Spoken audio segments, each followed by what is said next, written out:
तो भाई लोग, जुलाई महीना मार्वल यूनिवर्स के लिए इतना खास है कि हमें इस महीने से पता चलेगा कि मार्वल सिनेमैटिक यूनिवर्स किस दिशा में जा रहा है। क्योंकि जुलाई के महीने में कॉमिक कॉन होगा और उसके 10 दिनों बाद D23 होगा और 26 जुलाई को हमें डेडपूल एंड वुल्वरीन देखने को मिलेगी। ये 3 ऐसे महान इवेंट है जो डिसाइड करने वाले हैं मार्वल सिनेमैटिक यूनिवर्स की आगे की कहानी को। क्योंकि आगे अवेंजर्स सीक्रेट वॉर तक हमें जो कुछ भी देखना है और जितने भी मूवीज और शोज हमें दिखाए जाएंगे, उन सब के अनाउंसमेंट और कंफर्मेशन हमें अगले महीने मिल जाएगा। साथ ही फेज 7 के बारे में भी रिवील किया जाएगा और फेज 7 पूरा टाइमलेस सागा होने वाला है, जहाँ एक्स-मैन के साथ अवेंजर्स की कुछ मूवीज और शोज भी हैं। लेकिन अभी इन सब के बारे में सिर्फ हमारे पास र्यूमर है। एक महीना इंतजार करते हैं सभी कंफर्मेशन का, फिर एक धमाकेदार नई वीडियो के साथ मार्वल सिनेमैटिक यूनिवर्स के पुनर्जन्म का स्वागत करेंगे। फिलहाल आज की वीडियो में हम बात करने वाले हैं इस हफ्ते के आए हुए कुछ लीक्स और र्यूमर के, साथ ही कुछ थ्योरीज पर भी बात की जाएगी और कुछ इनसाइडर्स के लीक का भी ब्रेकडाउन करेंगे। इसलिए वीडियो को लाइक कर देना और अगर आप चैनल पे नए आए हो तो प्लीज चैनल को सब्सक्राइब कर देना। सबसे पहले बात करते हैं कॉमिक कॉन के बारे में और समझते हैं कि हमें क्या क्या देखने को मिलेगा।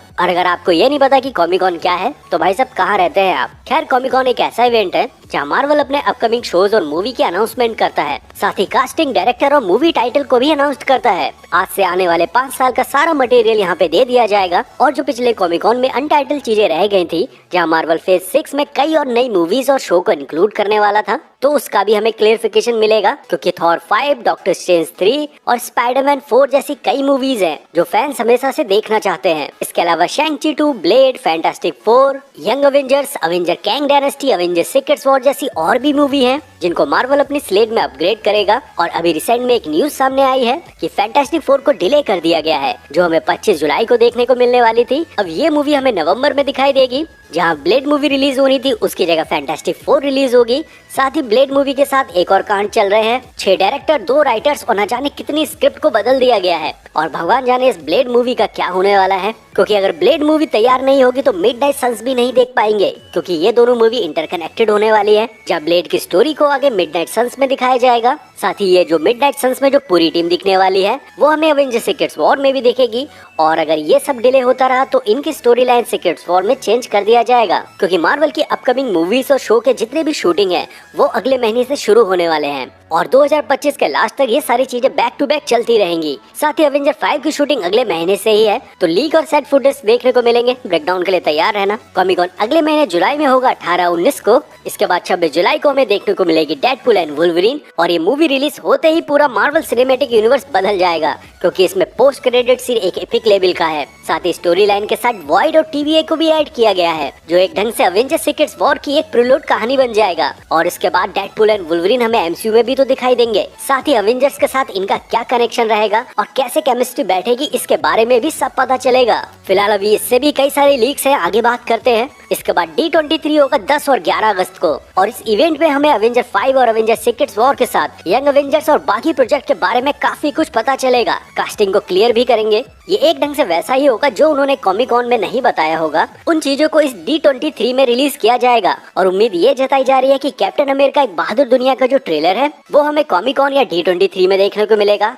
साथ ही थंडरबोल्ट्स की शूटिंग भी कंप्लीट हो चुकी है, तो हमें यहाँ पर थंडरबोल्ट्स का एक छोटा सा टीजर देखने को मिल सकता है। डेयरडेविल वॉर्न अगेन भी है, उसका भी टीजर हमें देखने को मिल सकता है। इन सब के अलावा इस इवेंट का मेन मुद्दा रहेगा वो रहेगा कैंग के ऊपर, क्योंकि MCU का जो अपकमिंग सबसे बड़ा प्रोजेक्ट है वो है अवेंजर 5 और यहाँ पर कैंग को लेकर अभी भी काफी खिचड़ी फैली हुई है। और ये इस चीज को कैसे हमें दिखाते हैं और क्या क्या कंफर्मेशन देते हैं, इसके बारे में हमें इसी कॉमिक कॉन में ही क्लियर होगा। साथ ही फैंटास्टिक 4 से डॉक्टर डूम के बारे में भी अनाउंस किया जाना है और फेज 7 के लिए भी कुछ प्रोजेक्ट हमारे सामने आएंगे। तो समझ रहे हो ना कि मार्वल फैंस के लिए कितना जरूरी है अगला महीना। फिलहाल अभी इस चीज को 1 महीना बाकी है, लेकिन लीक्स और न्यूज इससे रिलेटेड काफी सामने आ रहे हैं। एक एक करके बात करते हैं इन सारी न्यूज और लीक्स पर और देखते हैं कि इस हफ्ते क्या क्या नई हलचल हुई है MCU में। तो सबसे पहले शुरुआत करते हैं एक शॉकिंग थ्योरी से, जिसे सुनकर आपका दिल खुश हो जाएगा। तो कुछ इनसाइडर से ये लीक सामने आया है कि टोनी स्टार्क आने वाले मूवीज में डॉक्टर डूम के रोल में नजर आएंगे।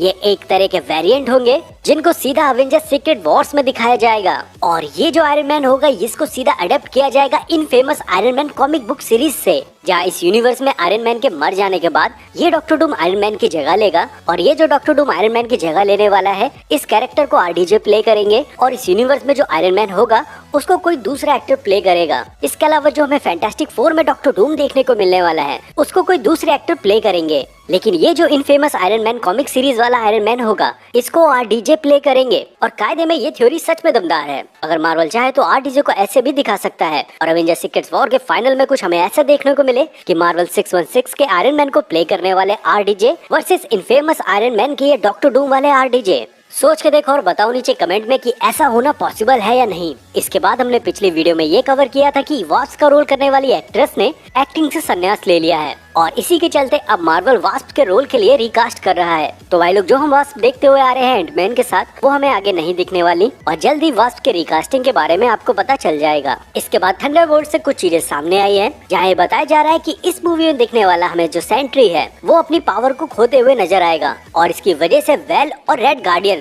दोनों मर जाएंगे। इसके अलावा हमें इस मूवी के एंड में एक और नई थंडरबोल्ट्स की टीम बनते हुए नजर आएगी और ये जो नई टीम होगी इसके बारे में बताया जा रहा है कि ये एक तरह की डार्क अवेंजर्स होगी। फिलहाल यहाँ डार्क अवेंजर्स को दिखाना इतना आसान नहीं होगा, लेकिन देखते हैं कि थंडरबोल्ट्स में मार्वल इस चीज को कैसे दिखाता है। इसके बाद वंडरमैन से ये चीज सामने आ गई है कि ये सीरीज एक तरह की सिटकॉम पैरोडी होगी, जहां वंडरमैन की एक चाहत को दिखाया जाएगा कि वो एक हॉलीवुड एक्टर बनना चाहता है। साथ ही इस सीरीज के 10 एपिसोड होंगे और हर एक एपिसोड 30 मिनट का होगा। बताया ये भी जा रहा है कि इसमें हमें शी हल्क भी देखने को मिल सकती है। अब शी हल्क के आ जाने के बाद इस सीरीज से क्या उम्मीद की जा सकती है, इसके बारे में तो आप ही बताओ। इसके बाद जो मैंने पिछली वीडियो में अवेंजर 5 से रिलेटेड कई सारी थ्योरीज को डिस्कस किया है, जहाँ मैंने ये भी बताया था कि कुछ कैरेक्टर को कंफर्म कर दिया है अवेंजर 5 के लिए और अभी बाकी 60 कैरेक्टर्स और रह गए हैं जिनको मार्वल कंफर्म कर रहा है। तो इनमें से कुछ नए नाम सामने आए हैं, जो है कैप्टन मार्वल, वैल्करी और बकी बार्न्स। ये तीनों कैरेक्टर अवेंजर 5 में वापसी कर रहे हैं। इसके बाद फैंटास्टिक फोर से ये अपडेट है कि इस मूवी को डिले कर दिया गया है, जो हमें 26 जुलाई 2025 को देखने को मिलने वाली थी।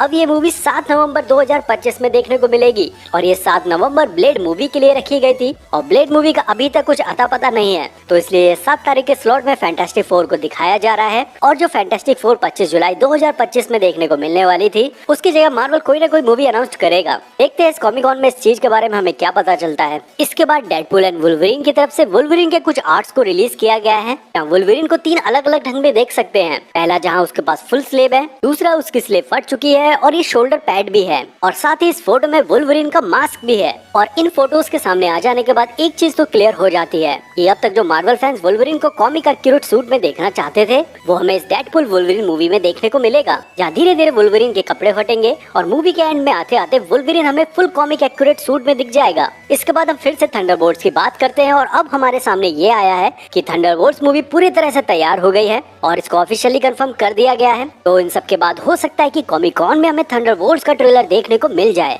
इन सब के बाद स्पाइडरमैन 4 से एक रूमर सामने आया है कि अब तक जो हम स्पाइडरमैन की मूवीज देखते हुए आ रहे हैं, जिसमें स्पाइडरमैन के टाइटल में होम को यूज किया जा रहा था, जैसे Spiderman home coming, far from home और स्पाइडरमैन नो वे होम, तो जो अगली स्पाइडरमैन 4 मूवी होगी उसमें से होम हटा दिया जाएगा और एक नए ढंग से स्टोरी आर्क को बिल्ड किया जाएगा, साथ ही टाइटल पर भी काम किया जाएगा। इसके बाद डेडपूल एंड वुल्वरीन की तरफ से कुछ नए फोटोज को शेयर किया गया है और इसको आप मेरी स्क्रीन पर पॉज करके देख सकते हो।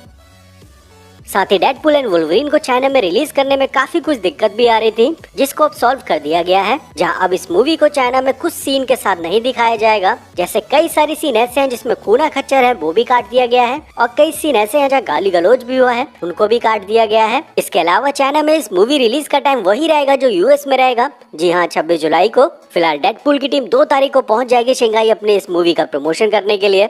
इसके बाद फिर से मार्वल ने अपना मार्वल कॉमिक्स का लोगो चेंज कर दिया है और इस लोगो को ऐसा बनाया गया है जैसे मार्वल के बाकी डिवीजन है, जैसे मार्वल टेलीविजन, मार्वल एनिमेशन और मार्वल स्टूडियोज। इसके बाद द वॉइस में जो डीप का बायां हाथ ऑक्टोपस है, उसको वॉइस दी है एशियन 1 के कैरेक्टर को प्ले करने वाली एक्टर टिल्डा ने। और अगर आप में से कई लोग द वॉइस का सीजन 4 देख रहे हैं तो नीचे कमेंट बॉक्स में बता देना, ताकि इस पर भी मैं एक फुल ठरकी वीडियो बना सकूं। इसके बाद एक बेहतरीन र्यूमर है और अगर ये सच हो जाता है तो सच में मजा आने वाला है। तो मार्वल स्टूडियो सोनी से बात कर रहा है मुगिल ओहारा के लिए और ये मुगिल स्पाइडरमैन 2099 है, जहाँ मार्वल इस फ्यूचर स्पाइडरमैन के साथ कैंग जो समय का मालिक है उसको दिखाना चाहता है। और सुनने में ये भी आया है कि ये सारी चीजें अवेंजर 5 के लिए प्लान की जा रही हैं कि कैंग के साथ ये फ्यूचर स्पाइडरमैन देखने को मिलेगा जो अपने यूनिवर्स को बचाना चाहता है, जैसा हमने स्पाइडरमैन एनिमेशन में देखा था। उस स्टोरी लाइन को थोड़ा सा चेंज कर लाइव एक्शन में दिखाना चाहता है हमें मार्वल। साथ ही यहाँ पर स्पाइडरमैन 2099 के साथ जो कैंग की बात हो रही है, वो कैंग का एक फ्यूचर वेरिएंट भी हो सकता है और ये वेरिएंट कोई भी एक्टर प्ले कर सकता है।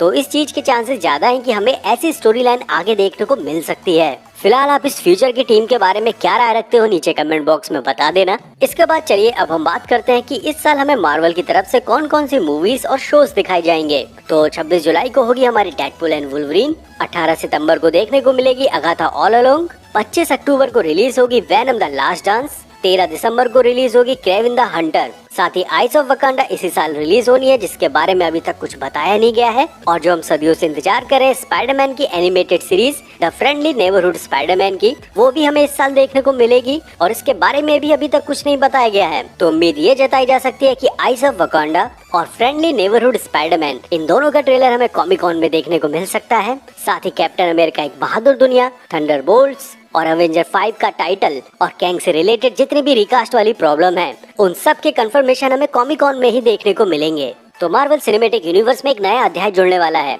जहां इस जुलाई से लेकर अवेंजर्स सीक्रेट्स वॉर तक न जाने कितने सारे न्यूज लीक्स और अपडेट हमें लगातार देखने को मिलेंगे। तो मार्वल फैंस तैयार हो जाओ एक नई शुरुआत के साथ।